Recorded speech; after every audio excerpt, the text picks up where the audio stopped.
Hello, everybody. Welcome to our second session of our sort of college knowledge dive, I guess, into some critical information that us as practitioners helping students every day. What are some of the key things that we need to know to help our students navigate the high school to college process? So one of my favorite topics that we'll be talking about today is talking about dual enrollment and the preparation for it, and really the importance of early college knowledge and why that is so critical for both the students, the parents, the post-secondary institution. So we're going to be really diving into some different ways and different things to consider when we are talking about dual enrollment and how to help our students navigate this really great process. So let me just click on here real quick. A little bit about us. My name is Dr. Amanda Sterk, and I am one of the co-authors of College UnMazed. And we have been doing this for a long time, all of us in different roles. I come from the practitioner, both K-12 side and the higher ed side. I was a dual enrollment director for over 8 years and really found a passion in helping students sort of navigate at the same time high school and college. I ran a program that had over 3,800 students. It made up over 28% of our state college student population. So it was a huge program. I actually created our first Florida chapter of dual enrollment under NASEP FADEP. And then I also went on to write the book of College UnMazed, Your Guide to Dual Enrollment. So again, near and dear to my heart. So I have a lot of insight. And my other two amazing speakers today is Dr. Lapan. Do you want to introduce yourself real quick, Rich? Hey, thanks, Amanda. Yeah, Rich Lapan, Professor Emeritus from the University of Massachusetts at Amherst. I'm a counselor educator, a psychologist, and a first-generation college goer in my family. So this is an awfully important topic for us. Glad to be with you. Yeah, and Dr. Poynton. Hi, thanks. Yep. So Tim Poynton. I'm at the University of Massachusetts Boston, a counselor educator there. My 21st year now, doing this, different places. But anyway, yeah, happy to be here and learn and contribute perhaps a little bit. The college knowledge is something that's near and dear to my heart. So look forward to getting into that a little bit. Excellent. And we will do a shout out to Dr. Sarah Stashkew. She was the other author on Your Guide to Dual Enrollment. She was the president out of ILLICEP, out of the Illinois state chapter under NASEP, and has been on the board and was a fantastic resource. And it was fun working on this with her. And then we have two other co-authors that we work with frequently, and they are Masters of Homeschool, which again, homeschool does a lot of participation within the dual enrollment space as well. And so they have contributed a lot of great information as we sort of brought all this material together. And when we wrote College UnMazed and Your Guide to Dual Enrollment, one of the things that we really wanted to do and made sure we did is reach out to the national experts, because both Rich and Tim, they live in Massachusetts, and we have had many conversations, I live in Florida, about the difference from state to state. And if you're in dual enrollment, you know that Illinois is one thing, Texas is another, California is another, Maine, Connecticut, so forth. And so we really wanted to make sure that we had a national voice. So we had, as you can see, a whole list of dual enrollment experts that are really passionate about the space to give us feedback and information about how does dual enrollment look in their state, and then how can we really bring this all together to really create a comprehensive guide to make sure that we are walking students through the process. So again, thank you to everybody that did participate to this. So first thing I think is just always important to say is, as we all know, dual enrollment's on the rise. I don't think you can go into too many college conversations today and not hear about dual enrollment, which is a lot different than it was even 10, 15 years ago, right? So we are seeing a continual increase year after year of more students participating in dual enrollment. Last year, it was around 2 million students. And so again, every year, even despite COVID and everything else, we are seeing many more high school students participating in this program. Almost 9 out of 10 of high schools report they have some type of dual enrollment options for their students. 9 out of 10. Doesn't matter if they're rural, urban, more selective, private, public. There are so many opportunities out there, both at the state community colleges, state universities, private universities, online, internationally, but more and more schools are getting involved. And over half of higher ed institutions are providing those dual enrollment opportunities, and we're seeing more and more get in the space every year. And some of the reasons why that's so important is we are finding that students that are part of dual enrollment have much higher success rates. If we look at it, 88% of dual enrollment students will attend college after high school. That is a significant difference than a traditional senior leaving the high school system. So I'm really proud of that. And we're gonna add some other statistics here in just a little bit. Now, Tim and Rich, I know up in Massachusetts it's a little bit different, but what have been some of the things that you have heard out of your sort of system, say UMass, for example, of the increases of dual enrollment or access? What are some things that you've seen personally?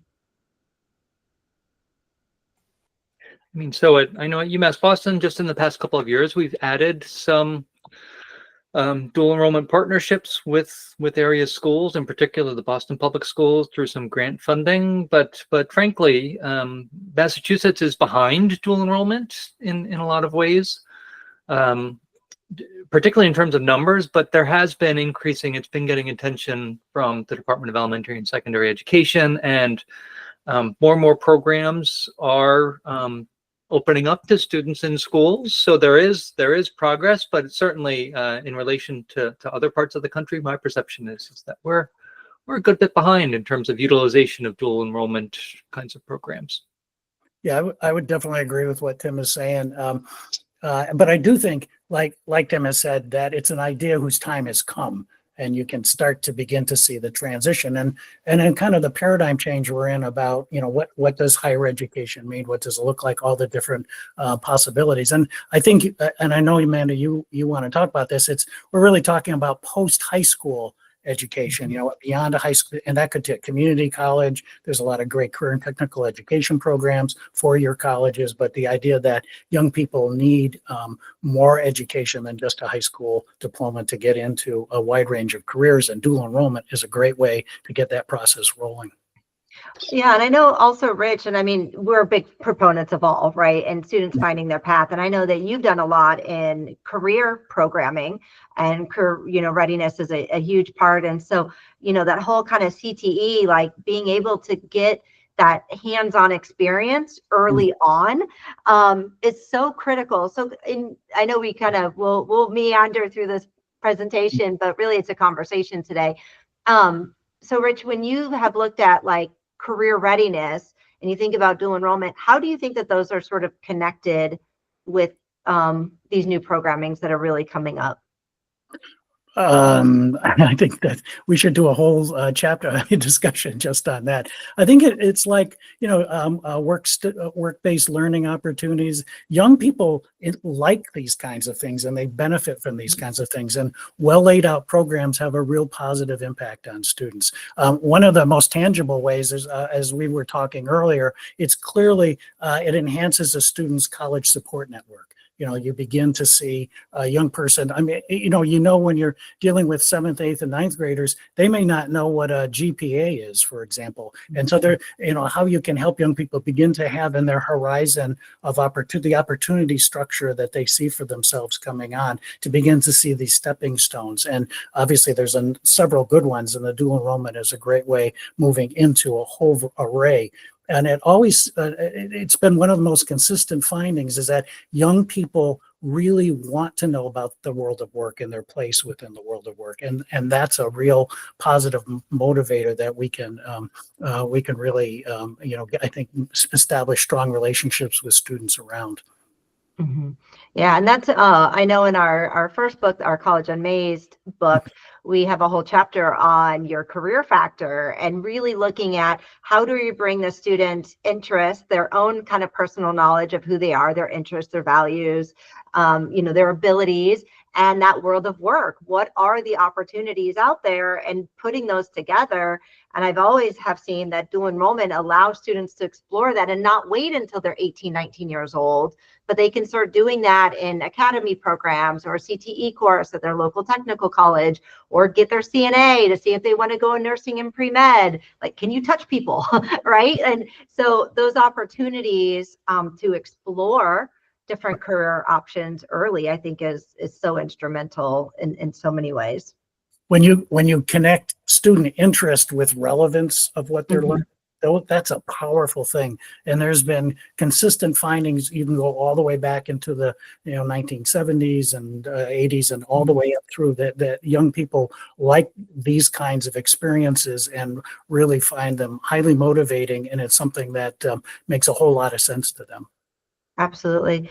And that's what I think when we look at statistics, and I mean, if you have followed NACEP or the Community College Research Center, which John Fink and crew out there always do a fantastic job. And there's so many great, from their deep studies and everything else, that as we're studying longitudinally, dual enrollment and even early college or special programs, even within dual enrollment, we are seeing those success rates, right? We know it's happening. Over a third of students are taking some type of dual enrollment.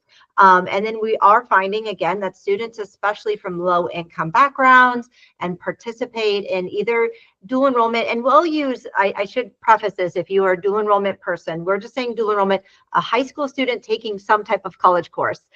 We understand there's multiple different programs. They could be concurrent, which could be a faculty at a high school. It could be on a college campus. It could be online. It could be CTE. I get it. There's so many, but we're using the NACEP, just, dual enrollment. It's just a high school student taking a college course, but they're more likely to go to college than their non-participating peers. And so if you look at point number 2, low income backgrounds and who participate are 10 to 30% more likely to go to college than those that did not. Students specifically of color were anywhere from 32 to 56% more likely to attend. I was just reading a research study right before we got on that the CCRC had put out, and we're finding that students under dual enrollment were more likely to apply to more colleges and more selective colleges and be admitted to more colleges and selective colleges, especially more four-year universities. And we're more likely to have about $1,200 in financial aid and scholarships than their non-dual enrollment peers. So now we're actually putting money behind and success behind this program. And then we're also seeing higher graduation rates. They're more likely to persist through a degree and complete. Because I think, Tim, right now, it's about 50% who start a four-year degree, complete a four-year degree. I think that's the most recent. That's statistic. In 4 years. It's closer to 60, I believe, closer to 60% for the 6-year graduation rate, with private universities faring a little bit better on that metric than public universities. Yeah. So, I mean, once again, not many of us, we don't talk about the 6-year plan of, students going to school. So if we can get them in and out and in the world of work at a cheaper rate and a better opportunity. So across the board, we are seeing these phenomenal statistics coming out of dual enrollment. So you would be saying, see, it's really an overall effect for all students. There's a positive overall effect for all students, and then you can find particular findings for different subgroups, but overall it's a good thing. Exactly. And what, I live in Florida, and so we're in a very pretty urban area, but we also, the state college I worked at, served a very diverse rural, very high immigrant population. And what was interesting is dual enrollment, when partnered with a local community college, we could bring in faculty that had master's degrees in their areas of studies. And in one particular county, less than 8% of their county had a bachelor's degree or higher.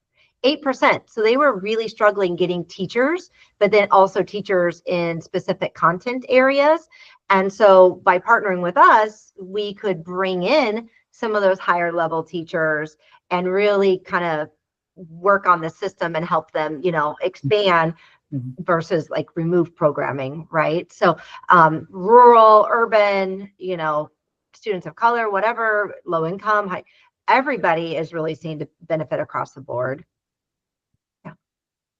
A few other things, we come from a world of statistics. Why do we do the things that we do? One of the things that we've always kind of held true, I know Tim and Rich, and as we kind of built this program, is that we know 65% of jobs require some type of post-secondary education. So whether that's a 2-year AS degree, whether that's a 4-year degree or higher, that we know that if we are going to be, have a strong workforce, we need students that are completing post-secondary education. And then we also know one of our favorite statistics, I know Rich, you love this one, is over a student's lifetime, somebody with a bachelor's degree makes over $1 million more in their lifetime than a student that doesn't. So there's just lots of different reasons that we all know about as practitioners that we see those outcomes as positive. So if we know that dual enrollment could be a booster or a factor in those success rates, that we definitely want to make sure we do so.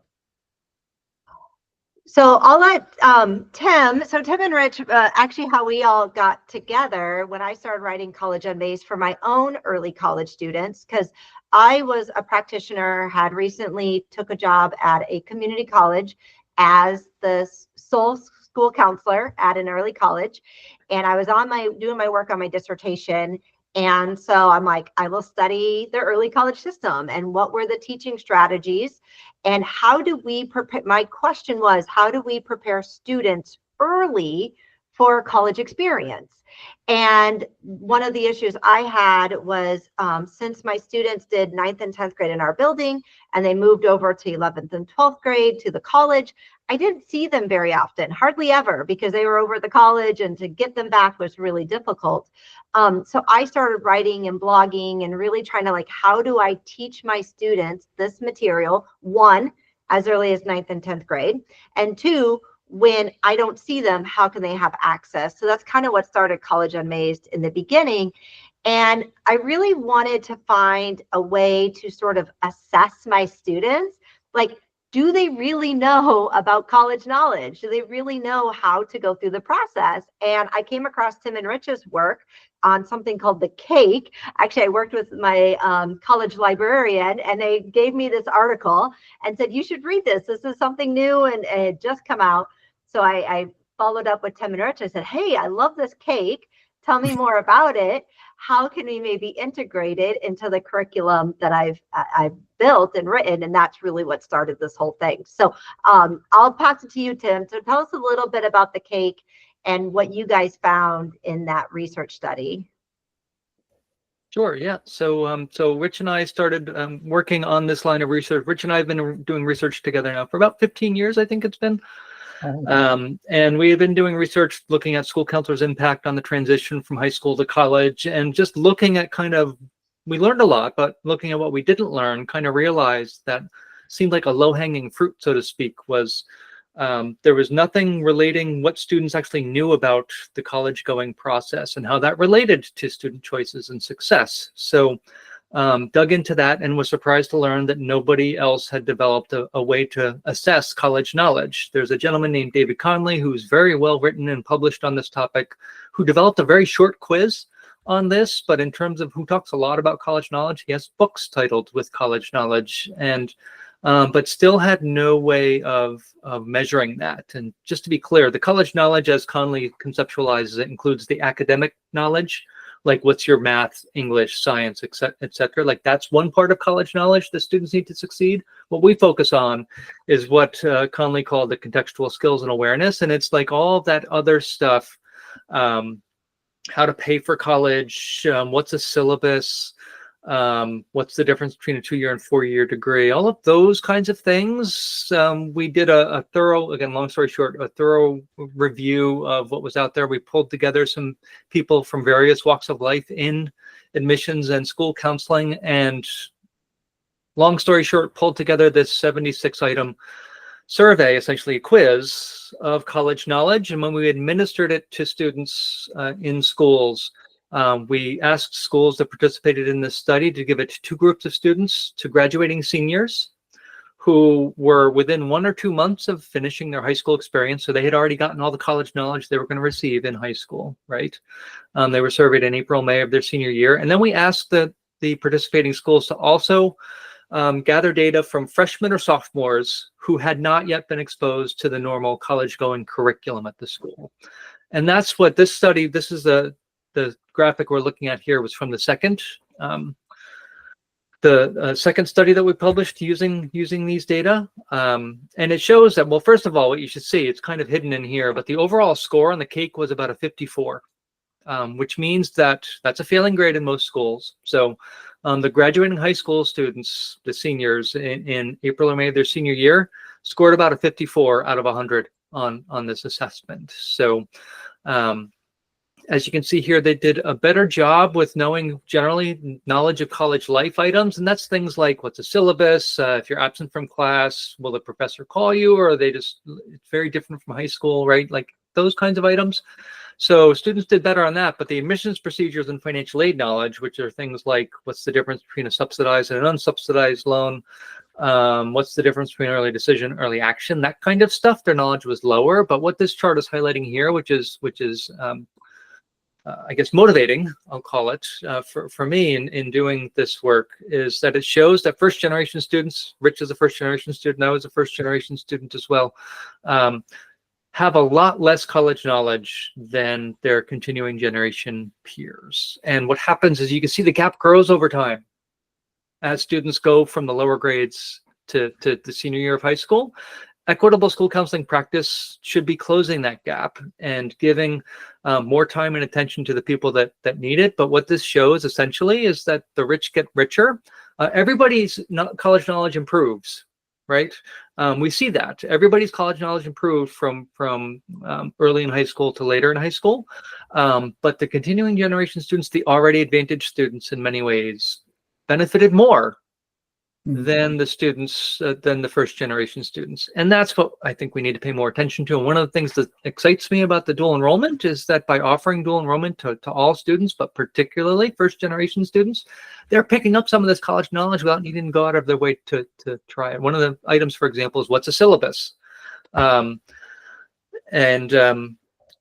You learn that in every dual enrollment class, right? You have some insight into that, and attendance policies, et cetera, et cetera. So that's what's exciting about the dual enrollment, is that it is, I think, one of the reasons why you see some of the success metrics that you see associated with dual enrollment is at least in part because they're improving their college knowledge in the dual enrollment process. Sorry, I talked a lot. No. And I think it's important to know, because there's going to be a lot of dual enrollment practitioners listening to this.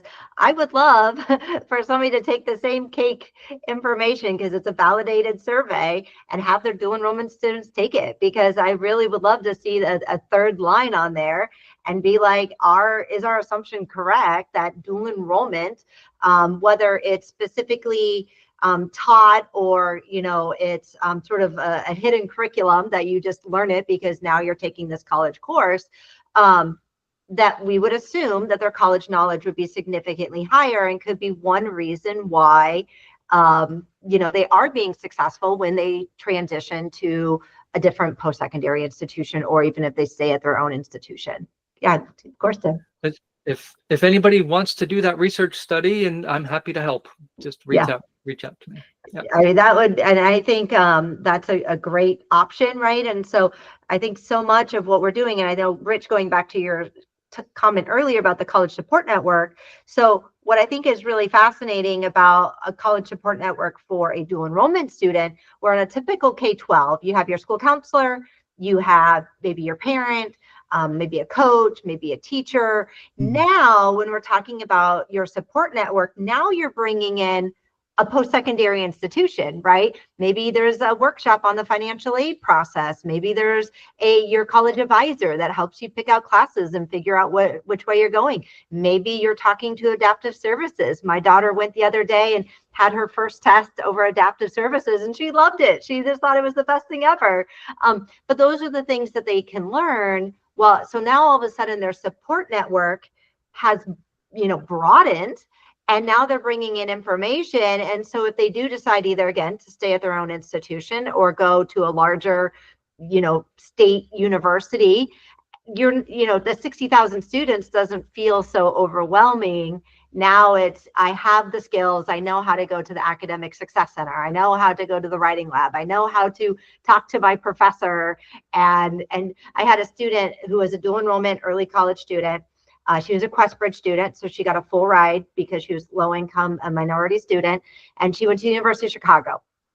And she came back after it was Christmas of her first year, and her name is Denise, phenomenal student. And I said, Denise, what was different for you than your peers? And she goes, I knew how to talk to the teachers or the professors. I wasn't scared to go up and say, hi, my name's Denise. And I knew how to navigate the process.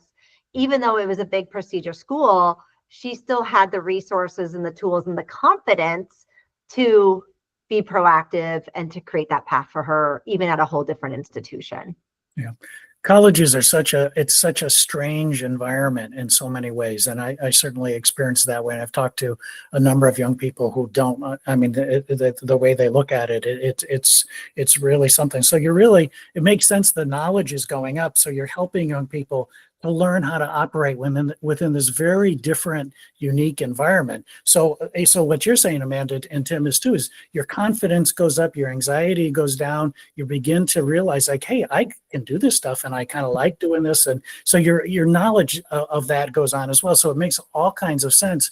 You go back to Ben Durer's work, the best thing about self-efficacy is the mastery experience. And so when you do a dual enrollment and you succeed, it's going to hit you on both, the personal, emotional level, as well as, the confidence side of that, as well as, proving to yourself that you've got the range of skills well developed to do very well.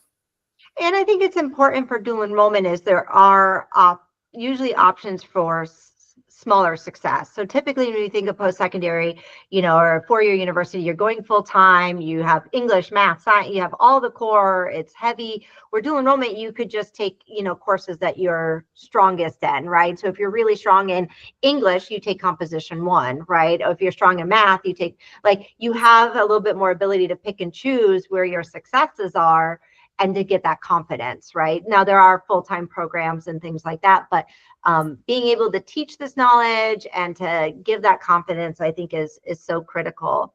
And we'll keep going. So we're just going to kind of blaze through these. So again, we took that college knowledge that we saw that kids were struggling with, and we mapped it out. We mapped it out what would sort of be in that 9th and 10th grade experience as they were building who they are, everything from, we call it your U factor, your academic factor, career factor, which we mentioned a little bit earlier, and then your money factor. We bring in money, scholarships, financial aid early on into the conversation.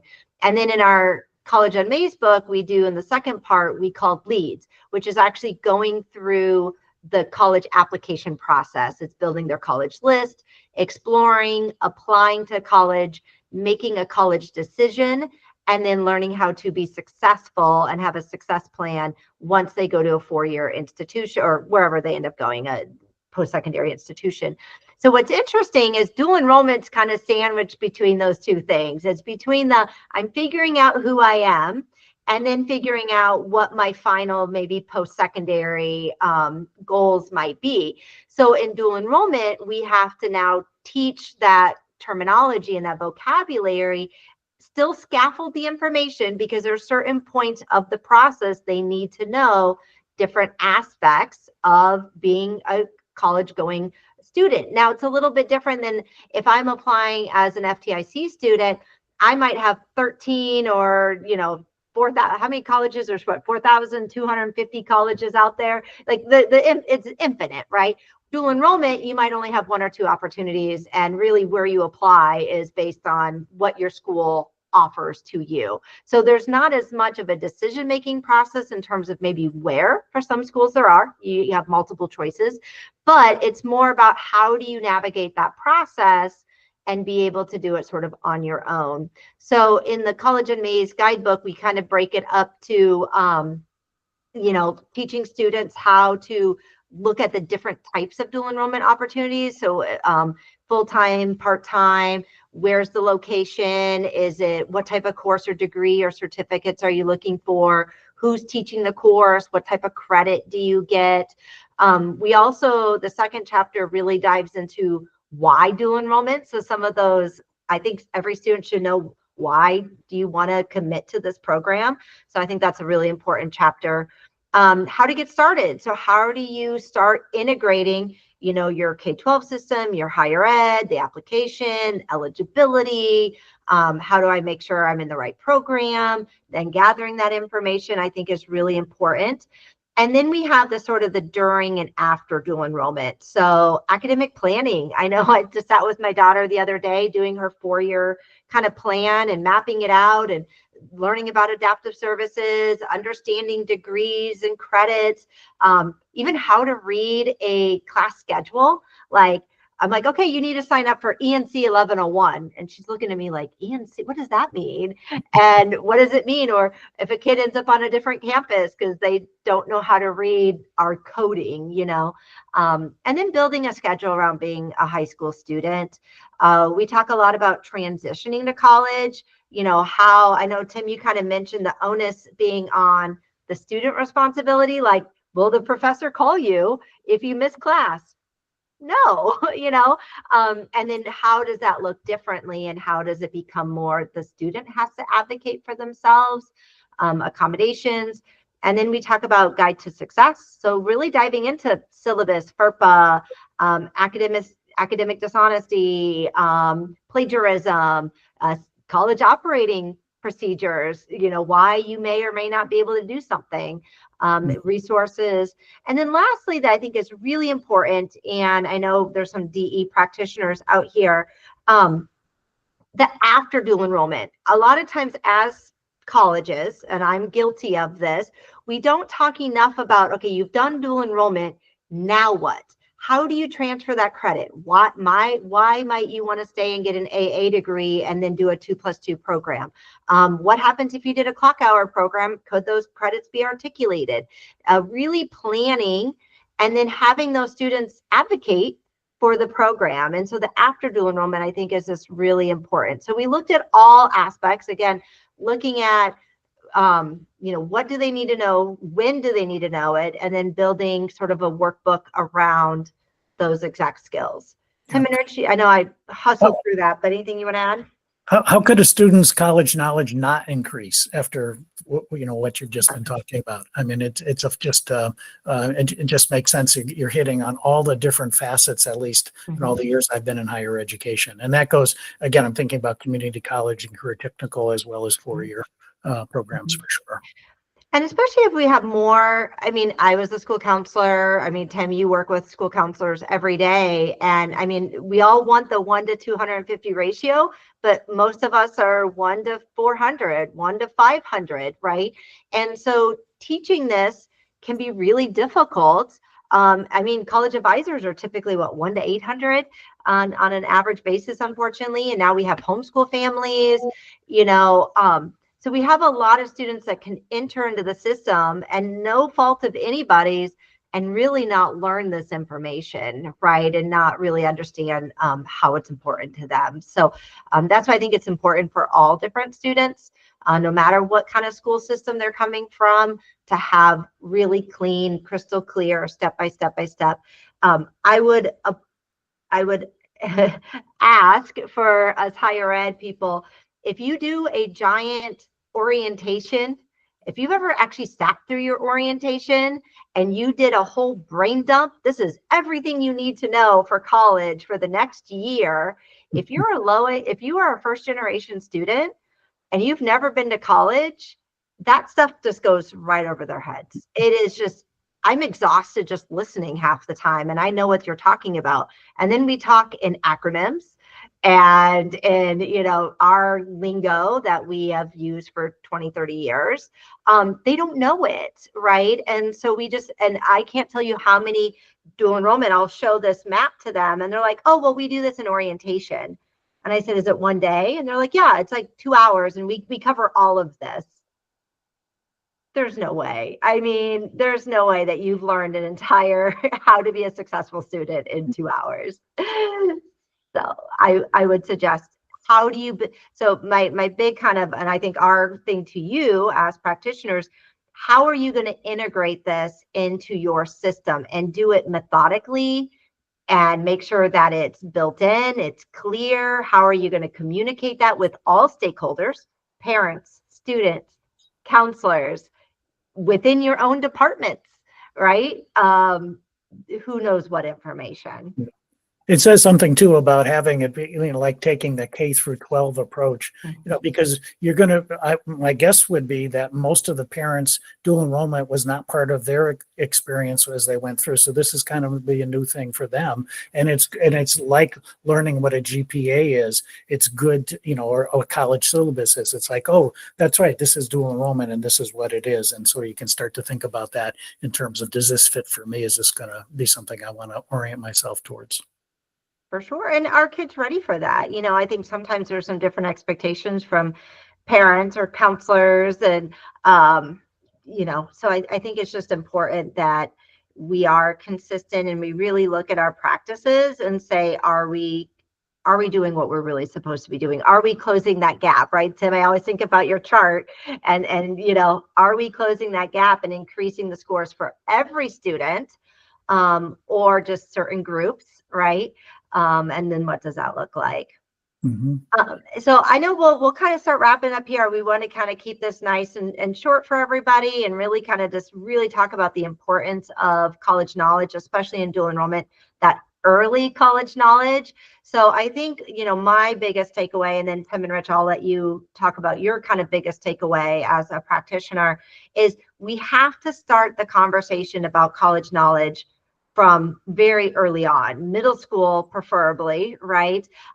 One of the biggest things I found when I did my dissertation on teaching strategies, now our high school was on a college campus, was that the counselor or the teachers, even the PE teacher, would point and say, when you go over there, it was a statement. It wasn't a question. When you go over there, this is what you need to know. And from the math teacher to the PE teacher to the science to the secretary, everybody had the same lingo and the same conversation. And we were all pointing, you're all going over there, right? And so really it has to be a team approach. And we have to do it across the board, right? All stakeholders, parents, students, counselors need to have that scaffolded information. So really, when you're building your programming, whether you're a K-12, whether you're a counselor, a higher ed advisor or dual enrollment person, is how are you integrating this within your system? Now, obviously, we have a great program to be able to do that, but everybody needs to speak, right? And that's when I think we're going to see some real change happening. Tim, what are your thoughts as we close out? Yeah, no, just I think dual enrollment provides fantastic opportunities, and Amanda noted the statistics, like they're undeniable, really, in a lot of ways. Even for those students who may attend colleges that are less or more restrictive in how many dual enrollment credits they take, the student still benefits from taking college level classes, right? Even if they doesn't shorten their time to degree completion. So there's lots of benefits and very little cost for most students and families, right? So yeah. Rich, please. Yeah, two quick things. One is, and I want to talk about, but a great opportunity for a young person and their family to really gauge how academically ready they are, and what are their strengths, what areas do they need to improve on, how do they use learning strategies, to attack, complex and difficult class material. That's one thing. The other thing is, like what Tim is saying, it's very consistent. Good counseling programs benefit kids. Young people get better. wealthy kids, poor kids, all kids benefit from these kinds of things, whether it's work-based learning opportunities or here dual enrollment. And Amanda gave you all the latest statistics about, look at all of these good things that are happening as a result of that. And if, helping young people learn about higher education, post-high school education, vocational training, you see that something like this is, it can't help but enhance their kind of understanding of the opportunity structure that's available to them. Yeah, great. So we are big believers. So definitely check out the College UnMazed, Your Guide to Dual Enrollment. Great resource. I have a lot of schools, universities, the University of Maine system. We have quite a few that use it and have access to, they give access to all of their dual enrollment students and parents and stakeholders. And so it's a great opportunity to get everybody on the same page along with the curriculum and everything else. So if you have any questions, feel free to reach out, collegeunmazed.com. We are here to help and always happy to have these conversations. And so thank you for being on our college conversations today and just kind of chit-chatting about college knowledge and the importance, especially in dual enrollment programs, and some ways to kind of think about building out your programs a little bit more effectively. So thank you, everybody. Have a great day, and we'll talk to you all soon. Bye-bye.